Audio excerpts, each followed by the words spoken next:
Hello दोस्तों, मैं स्वागत करता हूं आप सभी का आपके अपने YouTube चैनल कुड़वार एकेडमी पर। जैसा कि आप सभी जानते हैं कि पॉलिटी का एक सीरीज लेकर के मैं चल रहा हूं, जो आपके एक दिवसीय प्रयोगात्मक परीक्षा के लिए बहुत ही महत्वपूर्ण है।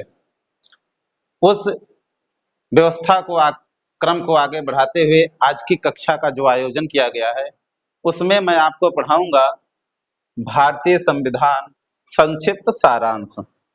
भारतीय संविधान का संक्षिप्त सारांश। आज केवल केवल तथ्य है, कोई भी कॉन्सेप्ट इसमें यूज नहीं किया गया है, प्रयोग नहीं किया गया है। इसलिए मैं आपको डायरेक्ट पीडीएफ से ही पढ़ाऊंगा, क्योंकि एक एक शब्द को, एक एक वाक्य को आपको नोट करते जाना है और आपको याद करना है। जहां पर भी थोड़ा सा कॉन्सेप्ट आएगा, वहां पर मैं ब्लैंक स्लाइड लेकर के आपको समझाने का प्रयास करूंगा। लेकिन जहां पर केवल रटना है, लिख लेना है, रोज पढ़ना है, रोज याद करना है, उसके लिए मैं सीधे पीपीटी का ही यूज करूंगा। तो आइए आज पहली कक्षा को हम आरंभ करते हैं। तो आइए हम जो है आज की कक्षा को प्रारंभ करते हैं। अब हम अपने भारतीय संविधान में प्रवेश कर गए हैं। हालांकि प्रवेश तो पहले से ही कर गए हैं, लेकिन संविधान पढ़ रहे हैं। हमसे कोई पूछ ले कि संविधान की परिभाषा क्या होगी, तो क्या हम बता पाएंगे? इसलिए आइए हम संविधान की एक अच्छी सी परिभाषा जानते हैं, उसके बाद अपनी कक्षा को इसी क्रम में आगे हम बढ़ाएंगे। तो सबसे पहले दिया गया है संविधान। संविधान की परिभाषा क्या होगी? किसी राष्ट्र को संचालित करने और सरकार को नियंत्रित करने के लिए बनाए गए नियमों के संग्रह को संविधान कहा जाता है। किसी राष्ट्र को, कोई भी राष्ट्र हो सकता है, उस राष्ट्र को संचालित करने, कैसे चलेगा, वहां की व्यवस्थाएं कैसे होंगी, और जो सरकार है उसको नियंत्रित करने के लिए बनाए गए नियमों, एक शब्द और जोड़ सकते हैं इसमें नियमों के साथ, नियमों और कानूनों को, या नियमों और कानूनों के संग्रह को, कानूनों के संग्रह को संविधान कहा जाता है। यदि हम इसको समझें एक ब्लैंक स्लाइड में, क्योंकि थोड़ा सा ये कॉन्सेप्चुअल पार्ट है, तो संविधान क्या है?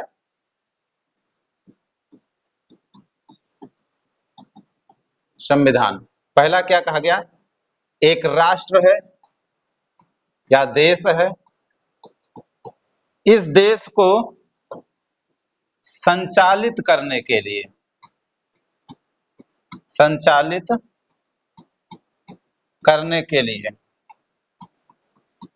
अब संचालित करने के लिए देश को क्या चाहिए? सबसे पहले देश को संचालित करने के लिए एक सरकार हो। भाई किसी के हाथ में तो सत्ता हो, किसी के हाथ में शासन हो, तभी तो देश संचालित होगा। यदि किसी के हाथ में शासन नहीं होगा, तब तो जानवरों जैसा स्थितियां प्रकट हो जाएंगी। वही होगा कि जो सबसे ताकतवर है, सबसे बड़ा है, वो सबसे छोटे को मारेगा, उसका शोषण करेगा। जो ज्यादा ताकतवर है वही जीवित रहेगा। जब पॉलिटिकल साइंस हम पढ़ते हैं, और उस पॉलिटिकल साइंस में हम मनु जी की थ्योरी जब हम पढ़ते हैं, तो कहा जाता है कि मनु जी के पूर्व जो ये समाज था, आप बीए जब करते हैं तो उसमें पेपर, यदि मुझे याद है तो 6 सेमेस्टर में ये पढ़ाया जाता है। मनु जी कहते हैं कि, या कौटिल्य कहते हैं कि मनु जी के पहले ये जो समाज था ये बिखरा हुआ था, और इस समाज में मत्स्य न्याय चल रहा था। मत्स्य न्याय, मत्स्य न्याय का मतलब क्या है? समुद्र है, समुद्र में मछलियां हैं, तो समुद्र की मछलियों में ये नियम है कि बड़ी मछली हमेशा छोटी मछली को खा लेती है, मार देती है छोटी मछली को। इसको कहते हैं मत्स्य न्याय।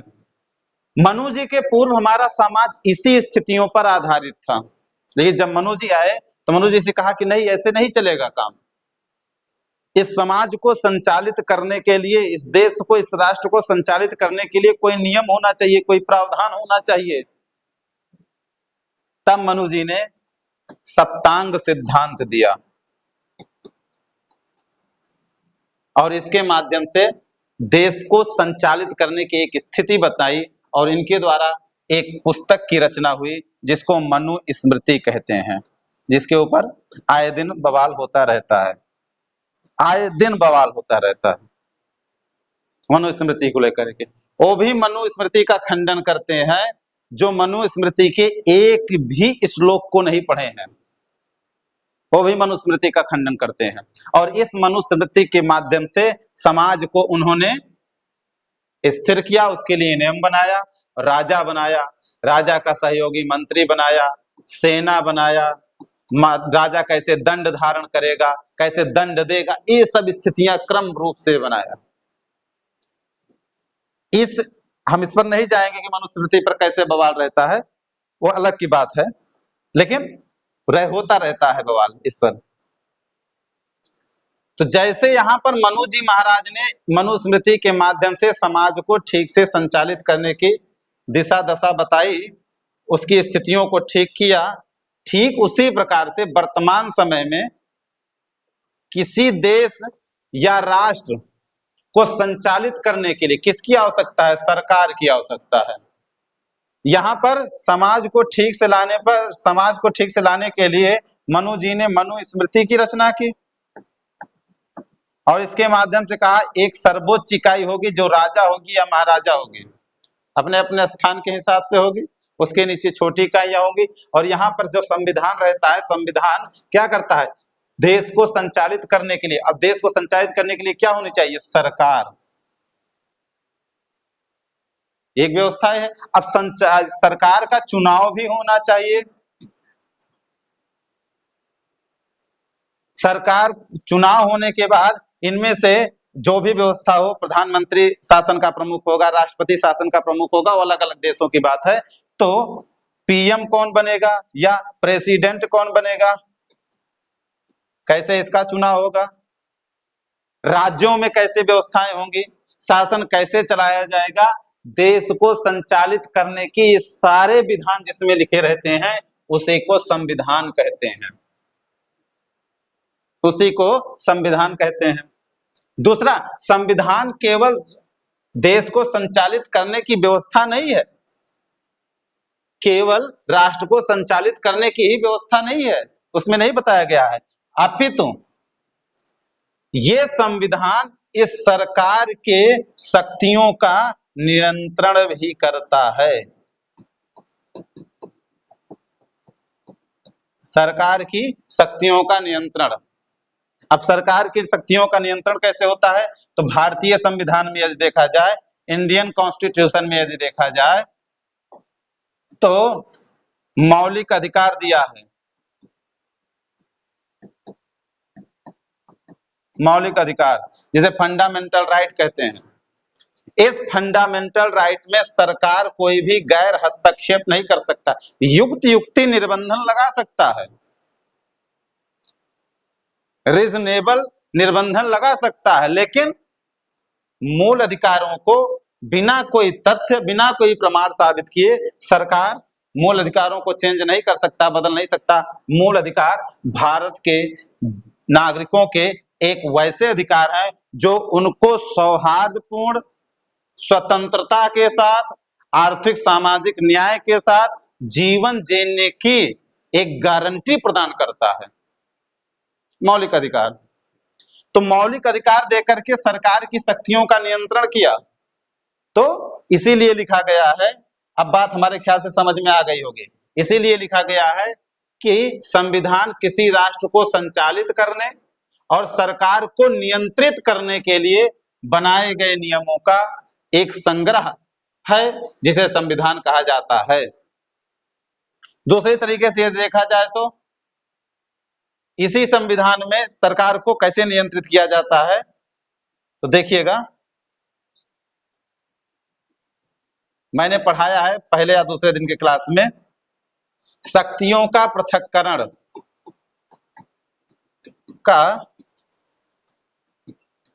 पृथक्करण जिसमें 3 अंग पढ़ाया, कार्यपालिका, विधायिका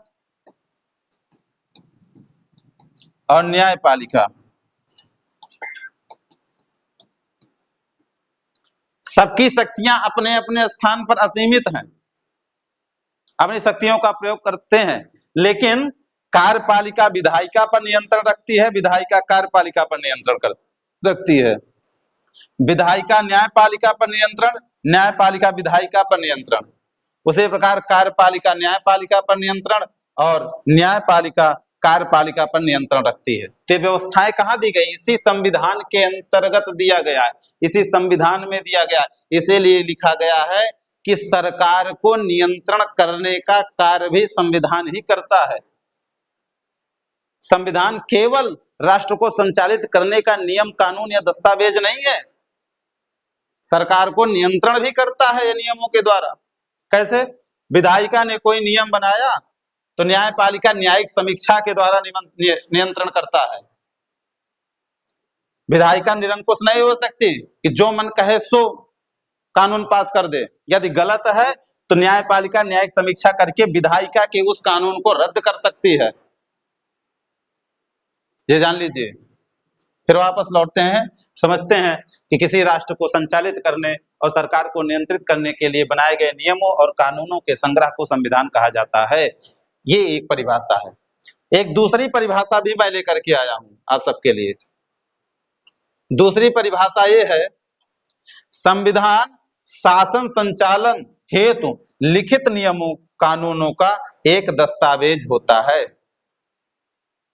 शासन संचालन हेतु, कैसे चुनाव होगा, कैसे प्रधानमंत्री बनेंगे, कैसे सांसदों का चुनाव होगा, कैसे राज्यसभा के सांसदों का चुनाव होगा, विधानसभा में कैसे चुनाव होगा, यूपीएससी के अध्यक्ष कैसे रखे जाएंगे, राष्ट्रपति का चुनाव कैसे होगा, आदि आदि सारी चीजें इसमें लिखी गई है। तो इसलिए शासन संचालन हेतु लिखित नियमों व कानूनों का एक दस्तावेज होता है संविधान। हमारे ख्याल से बात समझ में आ गई होगी। आइए हम आगे की बातों पर मूव करते हैं। संविधान के प्रकार भी होते हैं और संविधान का 2 प्रकार है, एक लिखित संविधान और एक अलिखित संविधान।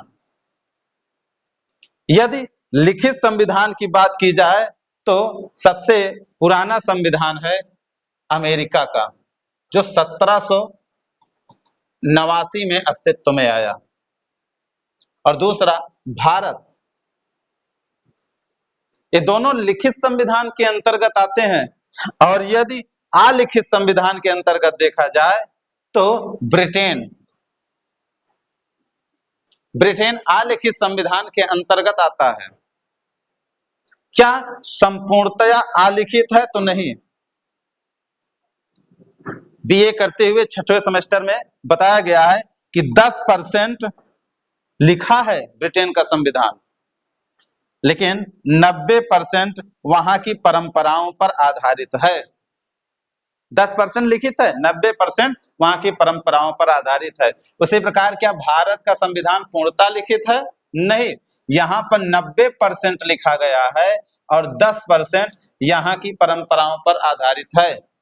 अब कहोगे उदाहरण, तो उदाहरण देख लीजिए। विवाह करते समय कौन से संविधान में लिखा गया है 7 फेरा होगा, सिंदूर डाला जाएगा, या मुस्लिमों के यहाँ निकाह पढ़ा जाएगा, आदि आदि। तो कुछ हमारी परंपराओं पर भी आधारित है, वो 10%। तो 90% हमारा संविधान लिखा गया है, लेकिन 10% परंपराओं पर आधारित है। और ब्रिटेन का संविधान 10% ही लिखा गया है, 90% वहां की जो स्थितियां रही हैं, जो व्यवस्थाएं पुरातन से चली आ रही थी, उन पर आधारित है। इसलिए 10% बहुत कम मात्रा है, 90% बहुत अधिक मात्रा है, इसलिए इसे अलिखित संविधान के अंतर्गत लाते हैं। ऐसे सऊदी अरब है, इजराइल है, आंशिक रूप से लिखे गए हैं, लेकिन बहुत आंशिक रूप से यहाँ पर लिखा गया है, बाकी सब नियमों पर आधारित है। अब जैसे सऊदी अरब में शरीयत नाम का कानून लागू होता है, उनकी परंपराओं पर निर्भर करता है। किसी ने हत्या की तो उसको किस प्रकार दंड दिया जाएगा, वो जो परंपराओं में लिखा गया है उसी प्रकार से दिया जाएगा। तो संविधान दो प्रकार के हैं, लिखित और अलिखित। यदि संविधान का और भी प्रकार देखा जाए तो केवल यही दो प्रकार नहीं है, संविधान कठोर भी हो सकता है और लचीला भी हो सकता है। ये भी संविधान का ही प्रकार है। संविधान एकात्मक हो सकता है और संघात्मक हो सकता है, कई प्रकार हैं, लेकिन यहां पर मैंने जो लिया है केवल लिखित और अलिखित के रूप में लिया है। तो अब ये देखने के बाद ये मत कह देना कि सर को केवल इतने पता था लिखित अलिखित, और भी होते हैं। हाँ होते हैं, वो मैं भी जानता हूं कि कठोर होगा। कठोर में अमेरिका का संविधान आता है, कुछ ही इसके संशोधन हुए हैं, गिने चुने 8, 9, 10 संशोधन बस। और लचीले में भारत का संविधान आता है। भारत का संविधान लचीला भी है प्लस कठोर भी है। ये कैसे है आगे की कक्षा में हम जानेंगे। उसके बाद एकात्मक और संघात्मक संविधान होते हैं। अभी आपके एक दिवसीय एग्जाम के लिए आवश्यक नहीं है, इसलिए इस पर चर्चा हम नहीं करेंगे। यदि बात आती है सबसे बड़ा संविधान विश्व में सबसे बड़ा संविधान, नोट कर लीजिएगा, सबसे बड़ा संविधान तो कोई और नहीं है बल्कि भारत का है। भारत का संविधान है। बात आती है सबसे छोटे संविधान की। विश्व में सबसे छोटा संविधान तो वो अमेरिका का संविधान है। अमेरिका का संविधान है। लेकिन ये छोटा होने का आधार क्या है? अनुच्छेद के अनुसार छोटा है, अनुच्छेद के अनुसार, क्योंकि इसमें केवल 7 अनुच्छेद हैं। शब्द के आधार पर यदि छोटा संविधान देखा जाए तो विश्व में सबसे छोटा संविधान इसके शब्द के आधार पर, शब्द के आधार पर तो मोनाको का संविधान आता है। मोनाको एक देश है, मोनाको का संविधान आता है। नोट कर लीजिएगा, ये शब्द के आधार पर है या अनुच्छेद के आधार पर है। लगभग इसमें लगभग लगा रहा हूं 97 अनुच्छेद है, 97, लेकिन शब्द में अमेरिका के संविधान से छोटा है। सबसे नया संविधान यदि देखा जाए विश्व में सबसे नया संविधान तो नहीं बता सकता मैं, इसलिए कोई अधिकांशतः देश है जो स्थिर नहीं है, अस्थिर है पाकिस्तान की तरह। कब संविधान नया बन जाए कोई पता ही नहीं, तो इसलिए इसको नहीं बता सकता। हाँ, कुछ जगहों पर आपको मिलेगा अलग अलग देशों का नाम, लेकिन मैं उसको सही नहीं मानूंगा, क्योंकि कब किस देश में कौन सा नया संविधान बन जाए कोई गारंटी नहीं है। आशा करते हैं आप लोग इसको नोट करते चलते होंगे। इसके बाद पढ़ा जाता है भारतीय संविधान का स्रोत। कैसे हमारा संविधान बना, भारतीय संविधान, इसका स्रोत क्या है? कौन सी प्रणाली, कौन सी व्यवस्था, कौन सी शासन की प्रक्रिया कहां से ली गई है, कहां से ली गई है? बस थोड़ी देर में हम इनको, ये चूंकि फैक्ट है तो अंडरलाइन करता जाऊंगा, आप वीडियो के हिसाब से नोट करते जाएंगे। तो पहला ब्रिटेन से, क्योंकि ब्रिटेन का हमारे ऊपर ज्यादा अधिकार रहा, ज्यादा दिनों तक शासन रहा, तो ब्रिटेन से संसदीय प्रणाली ली गई है, विधि का शासन लिया गया है, विधायी प्रक्रिया, एकल नागरिकता, संसदीय विशेषाधिकार, मंत्री परिषद की सामूहिक जिम्मेदारी, लोकसभा अध्यक्ष की भूमिका, प्रधानमंत्री प्रणाली और द्विसदनीय विधायिका। 1 2 3 4 5 6 7 8 और 9, इससे ज्यादा भी है, लेकिन इतने में आपका कंप्लीट हो जाएगा। तो आप इसको नोट कर लीजिएगा कि भारत का संविधान बनने में ब्रिटेन से क्या क्या लिया गया है। इसके बाद कनाडा से भी कुछ व्यवस्थाएं ली गई है, जैसे संघात्मक व्यवस्था, ये कनाडा से लिया गया है। केंद्र में जो सरकार होगी सशक्त होगी राज्य की अपेक्षा, ये कनाडा से लिया गया है। उसके बाद भारत शासन अधिनियम 1935 से भी हमारे संविधान में लिया गया है। संघीय ढांचा, न्यायपालिका, लोक सेवा आयोग, राज्यपाल प्रणाली, ध्वनि अध्यक्ष जिसे कहते हैं स्पीकर या लोकसभा अध्यक्ष, ध्वनि अध्यक्ष अंग्रेजी का सीधे ट्रांसलेट कर दिया गया, लिख लीजिएगा लोकसभा अध्यक्ष कहा जाता है, स्पीकर, इसलिए यहाँ पे ध्वनि अध्यक्ष हो गया है। आपातकालीन प्रावधान, ये सब लिए गए हैं भारत शासन अधिनियम 1935 से, नोट करते जाइएगा। संयुक्त राज्य अमेरिका से भी कुछ प्रावधान हमारे संविधान में जोड़े गए हैं, जैसे मौलिक अधिकार, राष्ट्रपति प्रणाली, कहां से लिया गया? संयुक्त राज्य अमेरिका।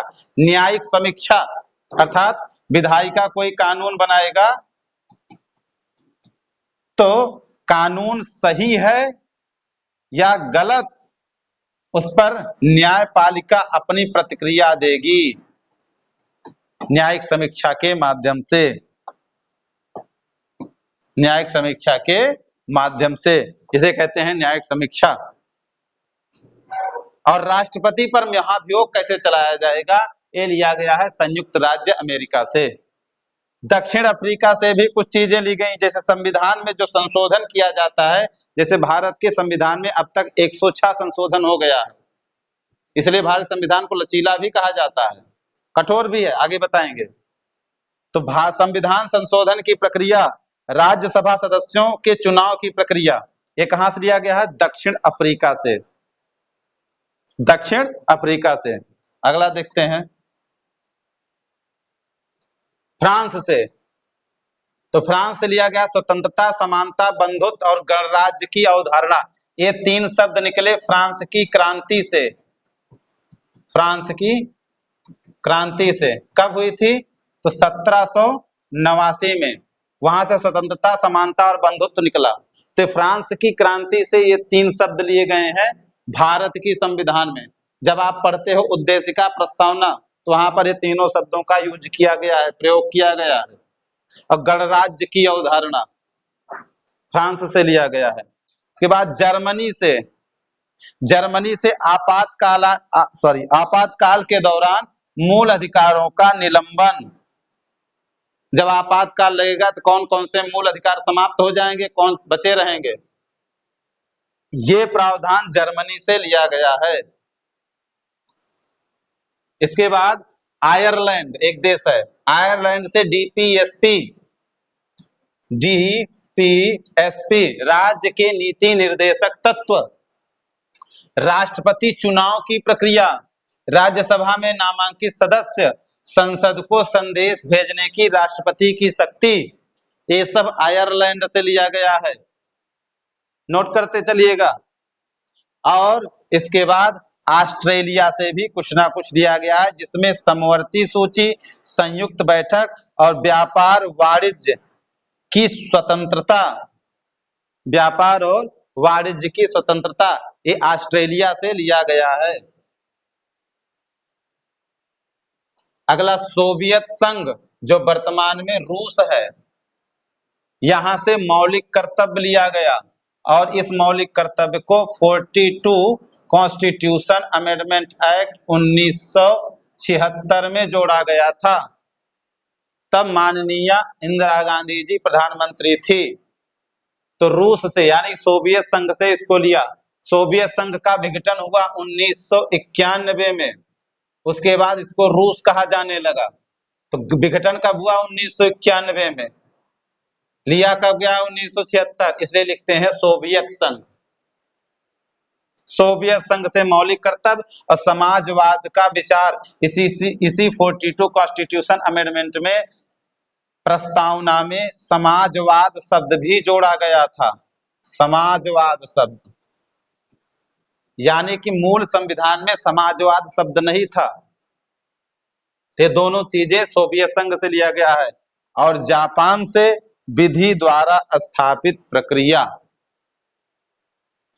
आपको एक बात बताएं, ये सब मोस्ट इंपॉर्टेंट हैं। आप किसी भी एक दिवसीय प्रयोगात्मक परीक्षा का पूर्व वर्ष का, पिछले वर्ष का प्रश्न पत्र उठा करके देखिएगा, कहां से कौन सा नियम, प्रणाली, प्रक्रिया, शासन व्यवस्था ली गई है, ये पूछा गया है। फैक्ट बहुत अधिक हो गए होंगे, मुझे मालूम है, लेकिन इसके लिए आप क्या करिएगा, एक बढ़िया सा बना करके पीडीएफ बना करके पेपर में निकलवा करके अपने स्टडी रूम के सामने इसको चिपका दीजिएगा। और प्रतिदिन जब भी पढ़ने बैठिए तब एक बार पढ़ लीजिए, और पढ़ के जब निवृत्त होइए, उठिए, तब एक बार पढ़ लीजिए। बार बार देखने पर ये सारी चीजें आपको याद हो जाएंगे। अब इसको याद कराने का कोई भी शॉर्ट तरीका नहीं है, इसलिए आप इसको बार बार देखिए और बार बार याद करने का प्रयास करिए। यहां से क्वेश्चन पूछे जाते हैं। तो बहुत बहुत धन्यवाद। आप सभी लोग कुरवार एकेडमी को ऐसे ही प्यार देते रहें और चैनल को हमारे सब्सक्राइब करें, बेल आइकन को दबाना ना भूलें। वीडियो अच्छी लगे तो कमेंट बॉक्स में अपनी एक अच्छी सी प्रतिक्रिया अवश्य दें कि हाँ, ये सीरीज अच्छी चल रही है और हमारे एग्जाम के हिसाब से या एग्जाम के अकॉर्डिंग बहुत ही आवश्यक और महत्वपूर्ण है। तो आप सभी को एक प्यारा सा थैंक यू।